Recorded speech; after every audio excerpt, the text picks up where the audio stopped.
Welcome to the Flourishing Edge, the podcast where we share weekly tips on making flourishing your competitive edge.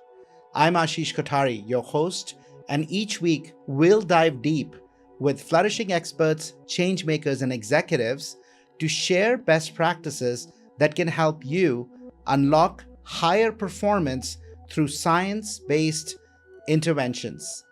Let's step together into the edge of what's possible and live, work, and lead with more joy, health, love, and meaning. Hey, my friend, it's so wonderful to have you on our Flourishing Edge podcast. Thanks for having me, Ashish. So, Juan, I want to just start with a bold question for you, right? If every meeting on your calendar tomorrow was suddenly redesigned based on behavioral science and all the amazing AI-driven collaboration insights that you've been pioneering, how different would the team experience be from today? Transformational. Conceptually, every meeting would be more effective. Every meeting would be more engaging for each person, more personalized.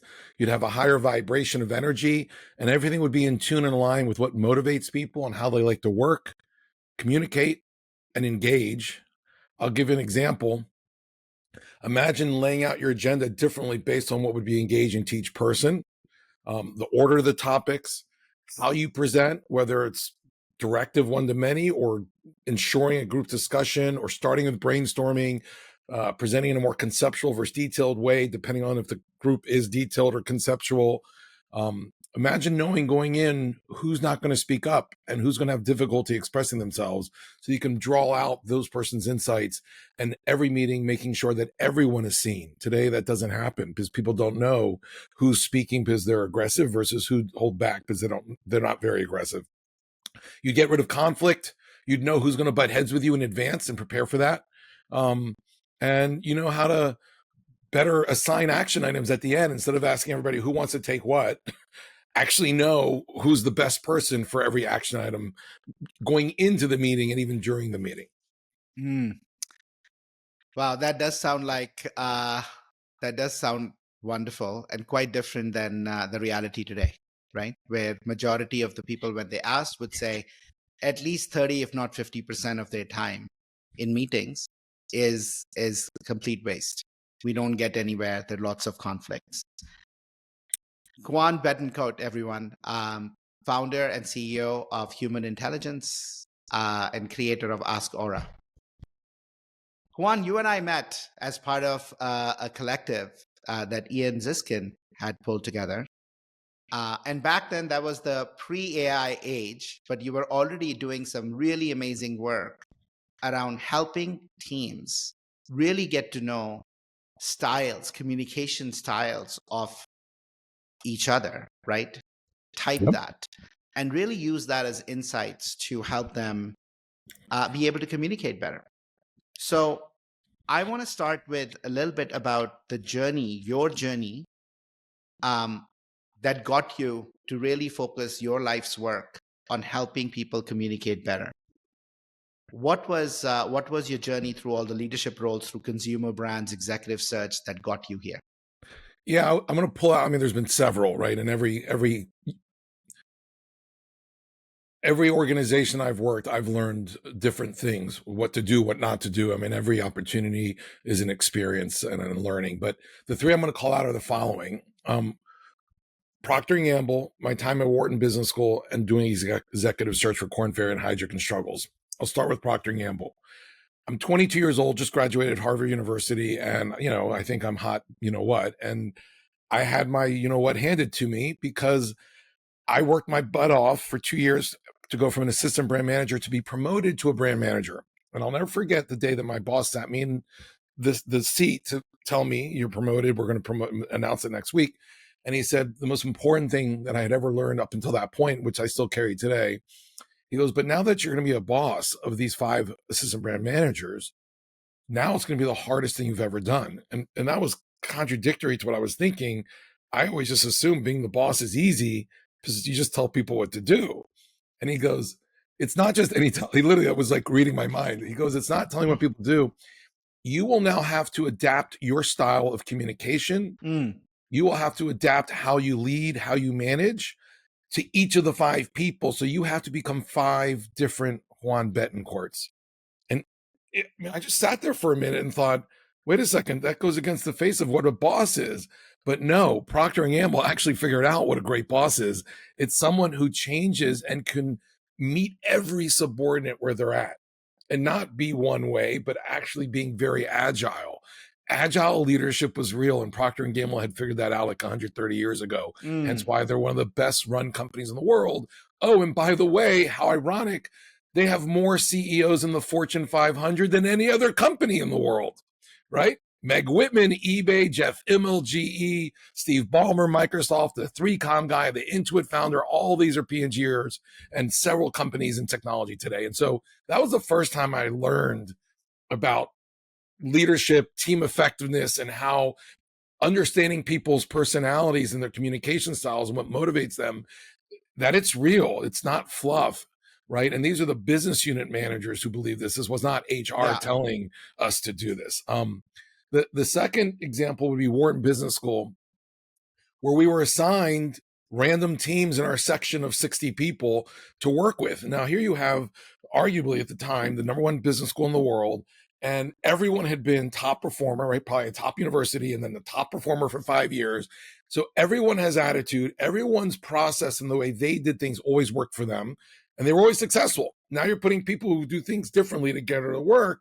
And of course, I would come to a learning team, right? That's what we called it. Meeting with the way I would solve a problem, and so would somebody else. And also you would have 6, in this case, in our group, 6 men, all coming with their idea of how to do it, all different, yet we all have used that methodology and way of being successfully in the successfully. past. So who's going to convince who? And no, dude, I'm super successful. I know how to do this. And 6 people saying they know how to do it. The friction, the screaming, the frustration was so immense. Working on those learning teams was miserable, but it was also the first time I realized that's the real world. We all come to problems with different ways of solving them. And on one hand, it's beautiful because then you can solve more complex problems. But if you don't know how to manage it from a managerial and a team effectiveness and a team dynamic standpoint, it will be a train wreck for everyone involved and no problem will be solved. And so, those learning teams in business school and at Wharton was a huge learning. I even took another course called Team Dynamics or Social Dynamics, where they put you in a room for like 10 hours with no instruction. That was even more of a you know what show. And then thirdly was executive search. Leadership and just how important people insights I got from that, because here I was 15 years. I interviewed over 5,000 C-suite executives, and it became very clear after like 500, there were like 3 people insights that every senior executive C-suite person had.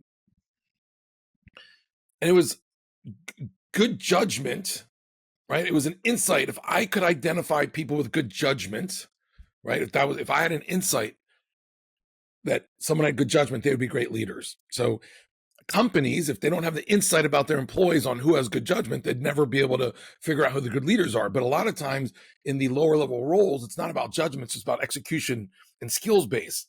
And so the Peter principle, where you're just hiring people who succeed in the earlier roles, often leads to a train wreck of a manager or a leader, because how to find judgment in younger employees is tough. So the insight around finding people with good judgment. 2, the insight that managing my influence as a leader is much more effective than managing by hierarchy. And I saw that because almost every one of the 5,000 people I met was still married with children, no divorce. And I thought, well, they all have good judgment, because what's the biggest decision you make with limited information? Just like in business, it's marriage. And if you're really good at picking someone that you see around corners and you're going to evolve with them and you can kind of see, like, then you'll probably be pretty good at strategy and judgment and work. But also, if you can manage a spouse and 2 or 3 children successfully over 20 years, that makes managing 40,000 people who are under you easy at work. So it's a harder challenge to manage a family, that because that's through influence, not through hierarchy, than it is to manage a company. So that was another people insight I gained from executive search. And then self-awareness. My favorite question in executive search was not what's your weakness? That's easy. Like everybody's going to have their pat answer, but how are you misperceived? And what do you think about you makes people misperceive you that way? Because if somebody can understand how they're misperceived, they're the highest level of self-awareness there is. Because people Yeah. don't tell you how they're misperceiving it. You have to be aware of how they're misperceiving you. And with that, you can course adjust. So these are all insights around people and teams and leadership at these 3 locations that were foundational in how I think today. Yeah, you know, especially your last piece so resonant. I mean, all of those, what amazing journeys of like first recognizing, wait, I have to communicate in 5 different ways, right? To, oh my God, now I'm a peer and actually I have to really learn to communicate and influence. To your last piece, right, of really knowing how we are coming across. So in my book, Hardwired for Happiness, at the heart of the sunflower model, I talk about awareness because I had the same insight. Like the most important of any other practice is awareness. And awareness almost in 3 distinct ways. I talk about it in the book in 3 different ways. At the base of it, right, which is a really deep, deep question, you can spend your lives exploring that question, is who am I?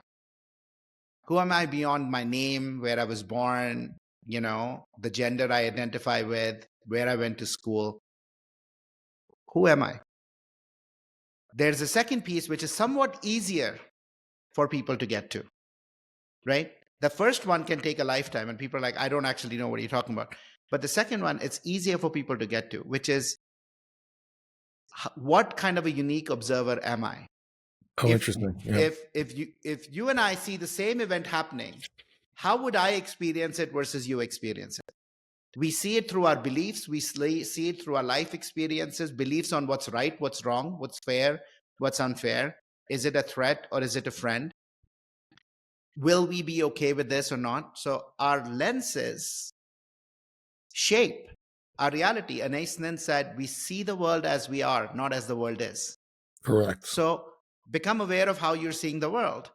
And then the third, which is also extremely hard, I think only 15%, according to the research by Tasha Urich, shows only 15% of leaders are truly self-aware, where they also know how the world is perceiving them, which is what Yeah. you talked about. Yes, that is. I sometimes am shocked that I don't think I'm perceiving correctly how people perceive me, or yeah, and I've done a lot of work.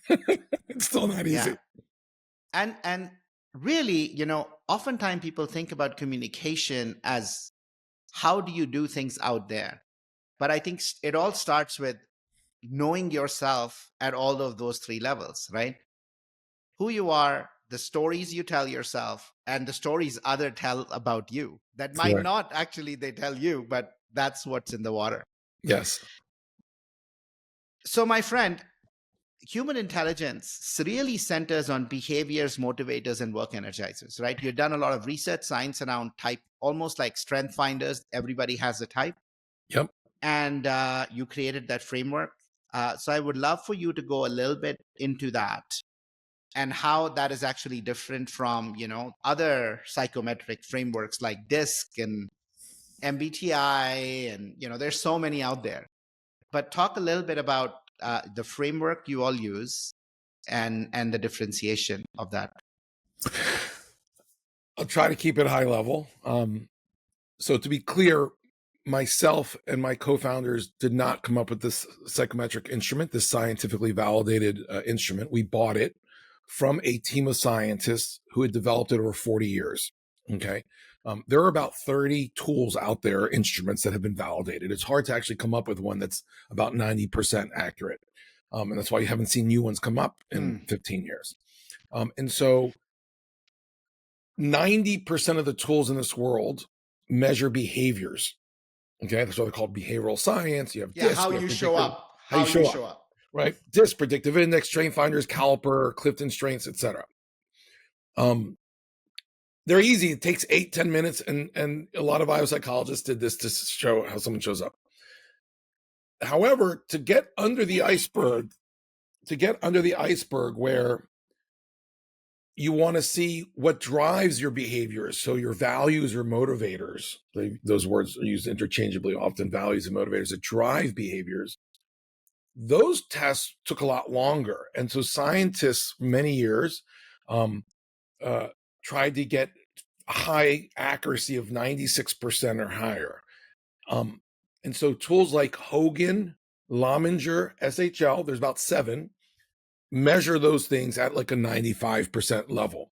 But they take 1 hour, and it's like a 40-page report, and they ask the same question 10 times, make sure they get the exact answer.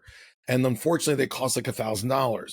So unfortunately, although there are a lot of tools for the masses and behaviors, motivators, those tools that I mentioned, are only really used for a couple executives, like 2% of executives, because it's just priced out. So no company and the masses aren't getting that aspect. Our scientists were able to say, or had the foresight to say 40 years ago, we're not doing this to say that we're perfect and we have 95%. Let's stop asking the same question 5 times for all the different variables. There's about 20 things you're trying to capture. So instead of 100 questions, let's just do 30. And maybe percent accuracy will go down a little. And they were able to get to 90% accuracy, but in 4 minutes versus 45. Wow. So one huge differentiator is we're the only tool in the world that you can get the values and motivators of all of your employees, because it doesn't cost much and it's short time. And why is that important? What is culture at a company? Although people think it's the values they put on the website, it's actually the values and the way people work of all your company bottom up aggregated. Well, we're the only tool that actually, without spending millions of dollars, can you actually get that measurement of culture. And then the third piece, most psychologists stopped at self-awareness, behaviors and motivators or values. But our scientists always looked at these tools for the work environment, not just as scientists to understand psychology as an individual. So they said people work in teams, they work in an environment. How does that environment, whether it's creative or structured, and there's like 8 things we measure within that, give someone energy or take it away? Because you could have 2 people with the same motivations, but one negative and not happy, one happy, because the environment, one likes structure, one likes creative. So there are a few tools that do that, but they're very expensive, and it's really just consultant driven, but not like a mass product. So our tool really is the only tool in the world that gets behaviors, motivators, values, and work styles. We also, on top of that, get learning styles and communication styles. And nobody in the world can measure that in less than 1 hour. We do it in 10 minutes. That's the biggest difference. And because of that, we're the only tool that can measure culture of a company accurately, bottom up, team by team, function by function, because no company has one culture. If you had your finance team having the same culture as your marketing team, one of those 2 functions would be terrible. If the culture of Coca-Cola in Brazil was the same as Coca-Cola Germany, you would have one of those 2 country offices fail miserably. Culture is as dynamic as the culture of ethnicity in the US. Miami culture is different than Boston culture, different Seattle culture, and our country is much better for it. Although there is generic directional culture of being US, there is subcultures within that, and companies operate no differently. And we're the only company that can actually map out different cultures by function, by group, by division, by territory. You know, we are so unified in that thinking. Juan, I say this all the time to people. Like, people talk about culture transformations. I'm like, there is no one culture. Every team is different. That's how I've experienced. Even within marketing, right? You'll have different teams, and culture is about the how we show up and how we act. And you change 1 or 2 players, it changes. It changes. Every team should be looking at their team as a team culture. And does this team culture align with our strategy this year? Right. And it is not static. It is dynamic. It's always evolving. Always. Right. And yes, it's all in the context of a bigger environment, right? But that's a little bit like saying, I almost think about there is a climate, but then there is the weather. And the weather can be actually very, very different, right? But unfortunately, most people would say Colorado is a snowy, cold state. Well, depends where you are. Maybe in Breckenridge versus where we are in Boulder, different. And even within Boulder, I've been places where it was raining in downtown. 5 minutes later at home, we didn't have a drop of rain. Is that where you are Teams now, in Boulder? in Boulder. Oh, I was there 2 weeks ago. If I would have known, I would have met you for coffee. Oh my God. Next time around. I'd never Next been. time around. It was the most charming, beautiful college town I've ever seen. It was unbelievable. Well, 11 years ago, I came here, I was serving a client, and in 6 weeks is all it took to fall in love. 6 more weeks later to buy a house, and 3 months later to move, and 3 months after that to open our McKinsey office in Denver. So Wow. that's how fast that journey was. Head over heels. Still head over heels. There's something special. Like I literally went online after 2 days on my phone at a coffee shop. What cities on ChatGPT, what cities are as beautiful and as charming as the college town Boulder, Colorado, for any other college town in the country? And the only one it came up with was the one in Utah, where the Mormon school is. It was the only one that's near. City. Yes, that was the only other campus they said is as charming, nestled within mountains where you can go skiing, and it's the coffee shop. Well, they don't drink coffee there, but the whole Main Street type energy. Yeah, no, it is amazing. So my friend, let's come back to your, I really like this notion of 10 minutes, something that really gets to behaviors, really gets to motivators, which is what drives the behaviors. We call it mindsets, right? Mindsets and beliefs and all of that combined together. But what drives you is going to make you do one thing versus the other. That's so critical. And work energizers, right? Those 3 things that you combine together. Now, what I really loved about this is also, not only do you do it, because there's a lot of assessments, but you make it accessible where people actually know. So you actually have created something that allows people to use it. Correct. Not just know it, because many people know strengths. I've done this. I've seen it all over the place. People know their strengths.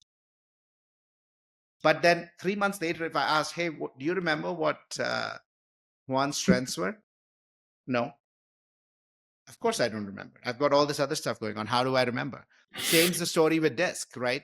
People change, teams change, new things come in, all of that. So talk to us a little bit about how you've actually operationalized it, where insight is actually helping people take action differently. I'm glad you asked. We copied something that already happened out there. So I'm not some brilliant guy. I saw another category of content that people don't remember that's actually like on everyone's desk. So remember the dictionary and the thesaurus? Yeah. We all took grammar. We all had a dictionary. We all had thesaurus. Every person had it on their physical desk, and every person had all that information in Microsoft Word, right? You could do thesaurus, right? Then a little company called Grammarly came out about 6 years ago and said, let's actually make this information and insights actionable through a light layer of AI at the time. Actually, probably one of the first actionable AI tools. And we'll put it into workflow so that when you're in a document or in any application at your company, it'll suggest how to rewrite a sentence or rewrite a paragraph to be more grammatically correct. And within 2 years, Grammarly is worth $8 billion. So we said, oh, wow, psychometric information, all these personality tests, millions have taken them. Millions of people know that they have a cemetery folder, physical or digital, of all the tests they've taken that they've never looked again after that workshop that cost $20,000. So we said, let's take those insights and put it into Teams, Outlook, Slack, email, meetings, virtual or in the calendar meeting, and provide insights to people and let them ask this coach called Aura, ask Aura, any question you want. So now I can pull up an email and literally be like, rewrite, Aura, can you rewrite this for Ashish the way he likes to communicate? Or I don't have to say all that. I can just say rewrite it for Ashish, right? I go into a meeting, calendar meeting, and it'll show me the dynamics of the meeting and tell me, one, everyone in the meeting is deliberate. You're the only decisive person. This conversation is brought to you by Happiness Squad, where we help leaders build new mindsets, new habits, and transform their ways of working to truly flourish. If you're ready to unleash the untapped human potential in your organization and operate at your best, come visit us at happinessquad.com and start your journey today. Here's how you should run the meeting differently. Or I might ask, who's going to butt heads with me in this meeting? And it'll tell me Mary, and here's why. Or I'm in a virtual meeting with people I've never met from 5 continents, and it'll tell me the dynamics of the meeting right there in the virtual meeting in the column, like just like you see share screen, it'll say share team dynamics, and it'll pop up right there for me to see it. Or if someone's butting heads with me, I can click on that button, it'll tell me how to overcome that. And so, new leader, pull my car over, I'm in Toronto, I run a Subway store, 5 new employees, I'm 25, I park my car. How do I motivate my team? Give me a motivational speech for this team. So any question around a person, 2 people, a team, conflict, engage. What project should I give Ashish to keep him most engaged and fulfilled? Of these 3, the data analytics, a team project, a strategy project, which one would be more aligned to who he is, how he thinks, how he works? And right, forget about rewards and benefits and paying people to come to work. Like, if you find your purpose, as we were talking earlier, and find things that are aligned to who you are, how you think, and what motivates you, you don't have to do all the other gimmicky stuff. Ask Aura and Humantelligence is the only tool in the world that can answer these questions, even better than a manager, because no manager in the first 3 months knows what drives behaviors of a subordinate. It takes months, if not years, to get to that level of understanding. And so we've just built it into workflow seamlessly with an AI coach that can answer any question 24/7. So, Juan, first of all, that sounds fantastic, right? Just to anybody who's listening, I think that is panacea, because oftentimes when people write, people don't communicate well. Part of the reason they don't communicate well is, you don't know who you're communicating to. You might communicate it the way you want versus the way it's going to be received, right? So 2 or 3 questions come to mind for me. The first one is, how do you make sure, in the end, these tests are tests. How do you make sure that we don't typecast people and don't reduce them to, here's who you are, and hence that's how, right? Because I bet people are going to be different in terms of all of these scales. And there is a very real thing of, I like people who are like me. Oh, correct. Right? I mean, there's a real clear affinity to we like those who are similar, and we dislike those who are dissimilar. As much as that shouldn't be the case, homogeneity wins over heterogeneity, even though long-term heterogeneous environments are what win over homogeneous. But we try and be homogeneous. So how do you prevent typecasting and making sure that this information is not misused? So it's a great question. We get it often. I look at the answer slightly differently than the question poses it. We can guarantee a better context and outcome. That's what's happening today. Because what's happening today? Everyone is typecasting everybody based on their perceptions, which are based on subjectivity. So today, everyone's looking around on the team and saying, oh, Ashish is this way, even though it might not be true. I'm going to address him that way, treat him that way. And so conflict today is rampant because nobody really knows who anybody else is. No one understands anyone else, and no one's coming to the middle, okay, and meeting where everyone else is at. Everyone is just being selfish and doing things the way they do it. Very low productivity, very low, and very high friction. And we're saying, well, let's improve on that. Let's give a playbook for everyone you work with so you actually know who they are and how they work and what would engage them better and create less friction. And sure, it now will give you a blueprint for how everyone is. At least it's based on data and it's accurate. This is better than already coming to a conclusion subjectively. And so it's already 100 miles further ahead in terms of meeting people where they're at in a positive way than just on subjective profiling, because that's what everyone does. Now, will it show you that Juan is really decisive? Yes. Okay. And maybe someone deliberate can't stand how decisive I am, but they were going to see that anyways and just working with me. But at least now, in this kind of language and this kind of tool, instead of everyone thinking that it's their way and there is no other way, like I did at business school and those learning teams where I'd always done things their way. Now I realize when it's all framed and shown this way that, hey, neither one nor that person's correct. And depending on context, either one being deliberate or decisive. And so it starts to show everyone their duality, that everyone should be both, and that there is no right or wrong, and that a great team member is deliberate and should also be able to be decisive and vice versa. And so it kind of makes people more agile. And a tool like this allows, when you become more agile, to realize there's more than one way to the top of the mountain. Just like a basketball player or a team, right? They're trying to get results. The person who's only a right-handed jump shooter will not help that team if they've never developed their left-handed jump shot, because one day, last second shot, they might get the ball in the left-handed jump shot position.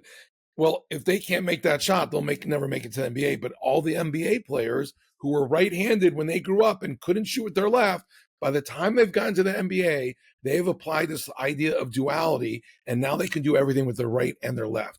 Working together at companies and on teams and with others is all about being an athlete where you develop the other side of yourself. And the best leaders, the best team members, and the best employees are agile in their mindset and learn to be both things, to be conceptual, but also be detail oriented, to be deliberate and be decisive, to be a self-starter, but also be belonging and a team player, right?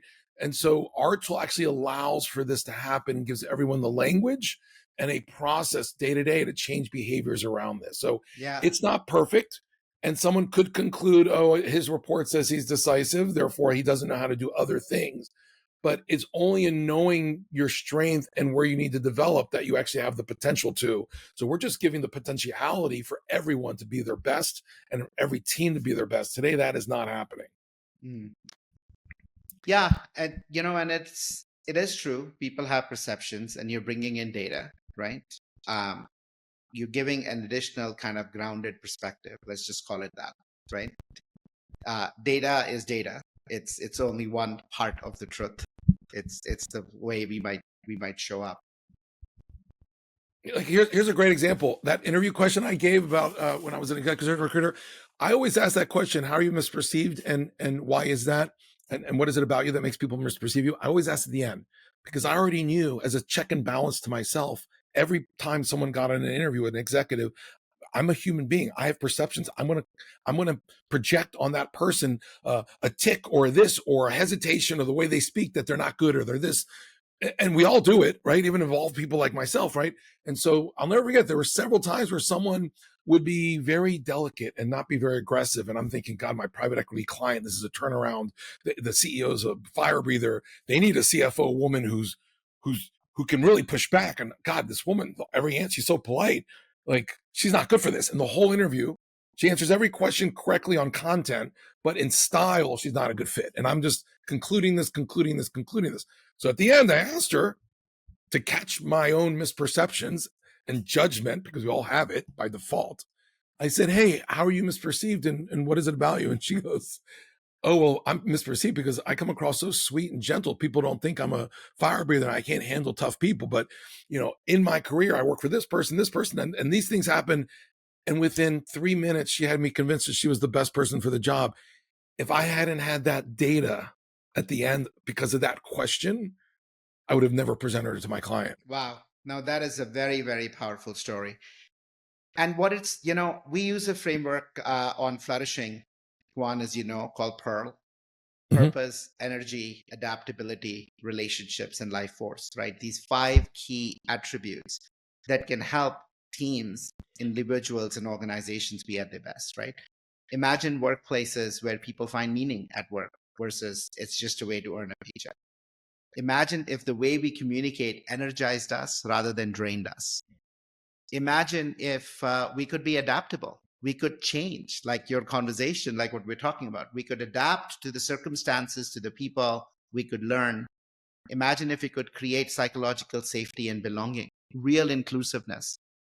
And imagine if we worked in ways that were neuro-friendly, right? We weren't in back-to-back meetings. The meetings that we had actually, could be a lot more shorter, so that we could get things done more productively. We recognized our biases. And I can see how human intelligence and the tool you've created helps on multiple dimensions. One, it allows us to communicate more positively, but have better conflicts because we are really attuned to how we take information and really communicate in a more effective way, right? So we can be having a conversation about the idea rather than about each other. And we're doing it from empathy. Clearly, I can see how it can help with adaptability because adapting is about you adapting to what? A situation, but you're also adapting to the person. And if I know that, then I can adjust my style.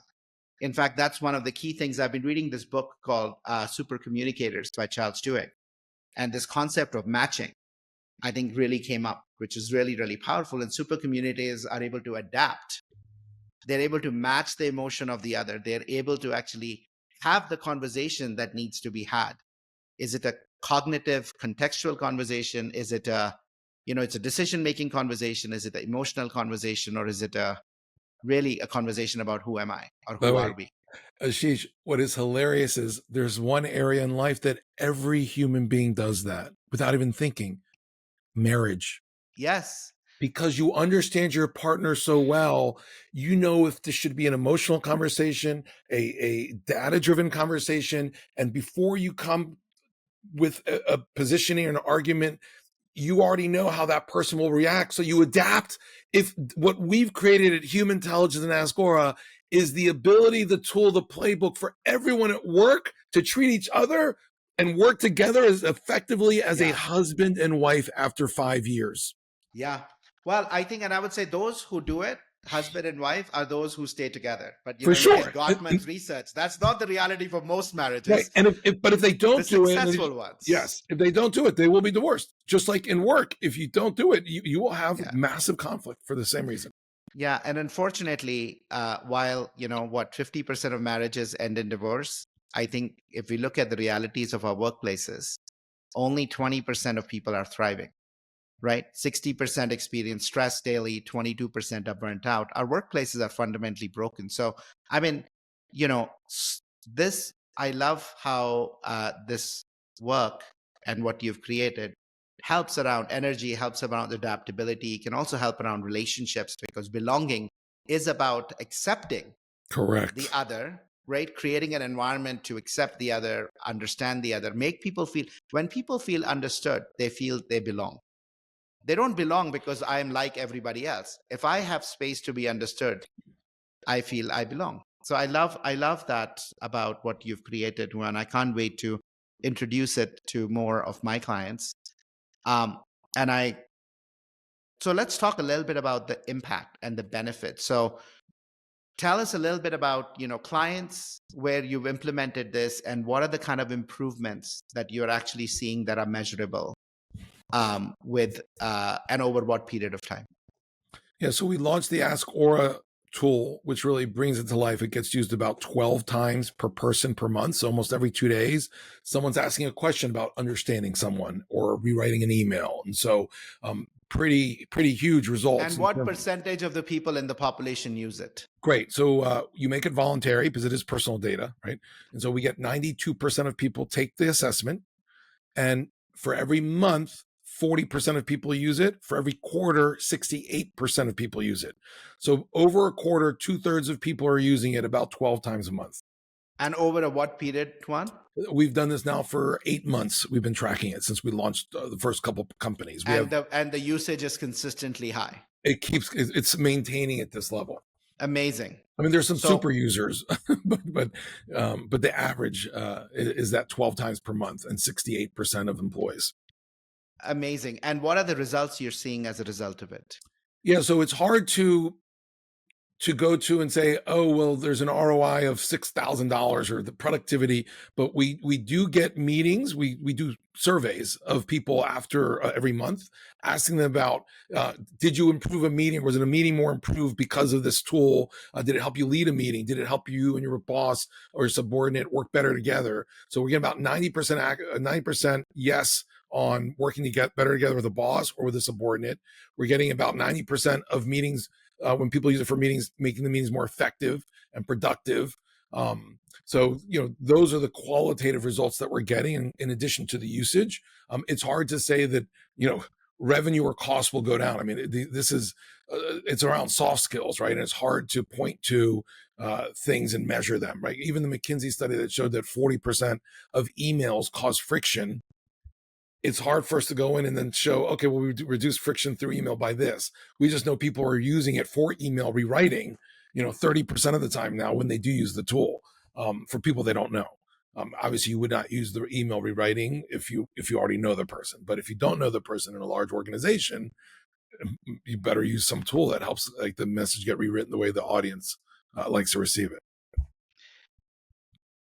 When as you've been taking this work and taking it to companies, what are some of the biggest resistance or obstacles that you see to adoption? What slows it and what accelerates it? So several things slow it.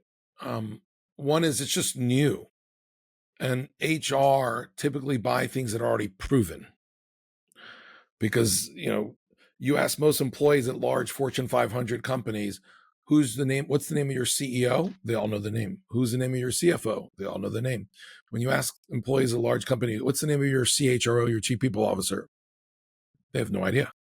Chief people officers are not the ones who want to be a target on their back for all employees, because this tool will be a CHRO, chief people officer initiative.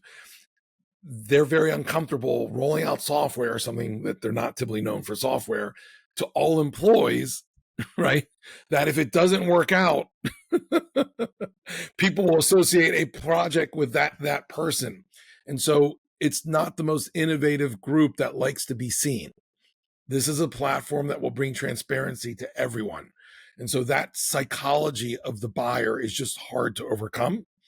They often don't have budgets in HR unless it's, payroll. If you don't pay your employees, the company will halt.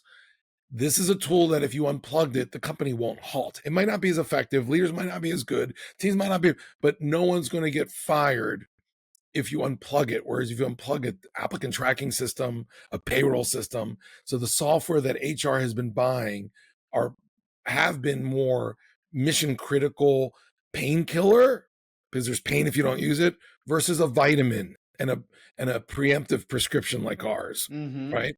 So those have been other obstacles.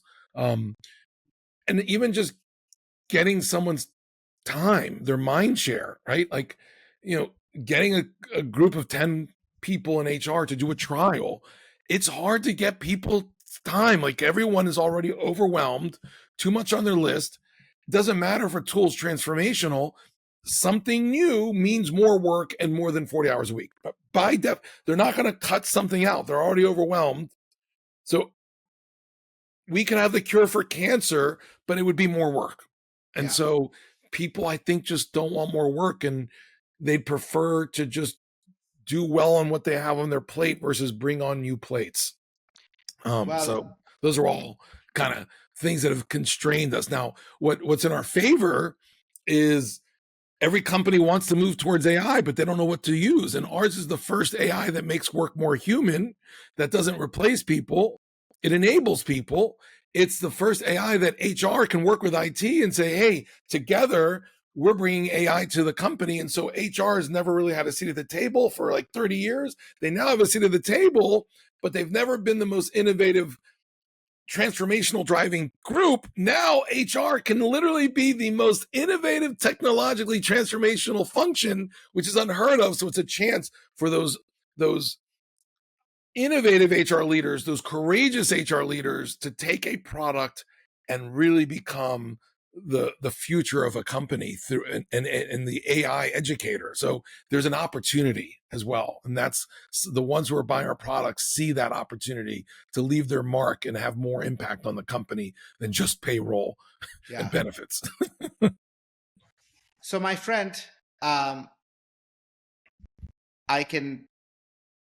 we don't just describe worlds when we communicate.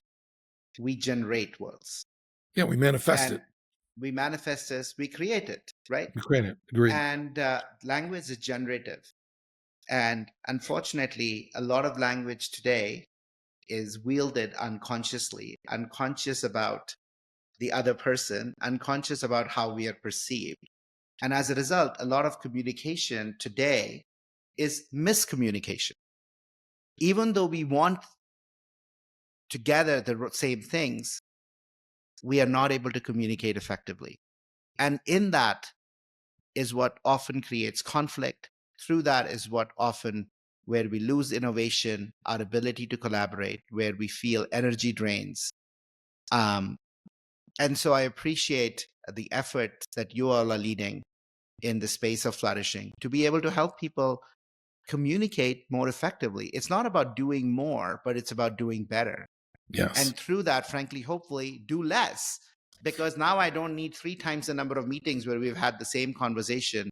We've hopefully, we only need one. And I think coming out of this, we're very clear on what needs to be done. So I want to close with a question. Of course, we're going to put all the links so they can explore the tool and get to know that. But that's a much longer kind of, a lot of other people are dependent whether they get to use the tool or not. What would be 2 or 3 pieces of advice, even without the technology, that you might adopt and might encourage people, leaders and individuals to do that will help them become more effective communicators?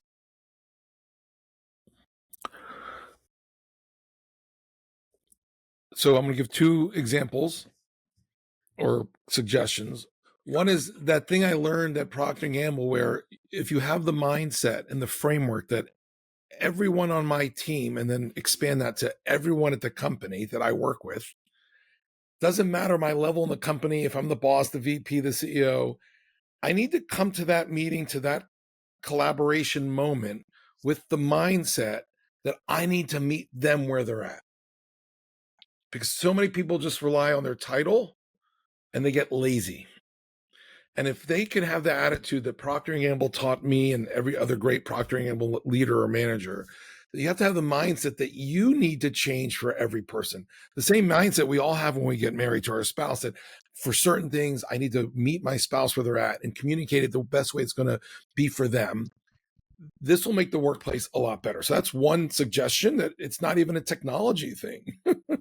It's just the best way of getting the outcome with working with others. And then the other thing is, at this company, when it was small, I really wanted to connect with my employees because they were all in different cities. We didn't have any one headquarters. And so we started this thing called a mood meter, where before any meeting, because I always have a one-on-one every week with every employee, right? At least direct reports. And so every layer of our company, the leader must, when they do a meeting with someone, before you get into like, what did you do this week? What are you going to do? Let's track it, right? Like all the typical, like, you start with, what's your mood meter? Like before we even talk about what you've achieved, what you're going to work on, objectives, deliverables, I just want to get a pulse of where you're at as a human being. Are you 7 out of 10, 8 out of, and why? And it's not work related only. It's what's your mood meter as a soul? What is your vibration? Like, and you'll be amazed. I never did this in any of my big companies, and I should have, because there'll be days where somebody will be like, yeah, my grandfather just died last week, and it's really dragging me. And I was about to go in there and criticize or expect something. And I was like, you know what? Take the rest of the day off. And that goes a long way. And when you don't ask the question or don't know what's going on, it's not the right framework or platform to start just talking business. And so asking what someone's mood meter is and why it's up or down versus what they usually answer is the best portal to really understanding someone, even more than just their communication style, but understanding who they are and where are they on their journey that moment in life. Really powerful to get connection. I love those. It creates space for compassion. Yes. Right? When we know where the others are and when we share where we are, it creates space for compassion and empathy. And again, really being able to communicate the right messages the right way. and be able to give people space if that's what they need Right. sometimes. Or, beautiful. Or change the agenda. I can't tell you how many times my agenda was like, these 5 things. And when I heard that somebody was having difficulty with another employee, well, throw the agenda out. I need to fix that because that's a cancer if I don't spend the next hour figuring out why they're having conflict with somebody. And all the agenda items on my list didn't even matter because they'll never get those done if we can't fix this relate. So it just, it will it's like the universe will then direct you to what's important that meeting. Yeah. Amazing. Thank you, Juan. So appreciate you being on our podcast. Next time you are on Boulder, please definitely ping me. Let's You're get on together. my list. I will. And I wish you well. And I think I definitely, with all the clients we talk to, and to all our listeners, I would encourage them to check out Humantelligence as a really, really powerful another tool in your flourishing toolbox that can help you leverage the power of communications to make flourishing your competitive edge. Thanks so much, Ashish. This was a wonderful podcast. Thank you. Cheers. Cheers. Thank you for joining me on the Flourishing Edge. If today's conversation inspired you, share it with someone who's ready to flourish too. Subscribe, leave a review, and stay connected for more tools to achieve breakthrough performance through flourishing. Until next time, keep learning, practicing, and growing into your fullest potential.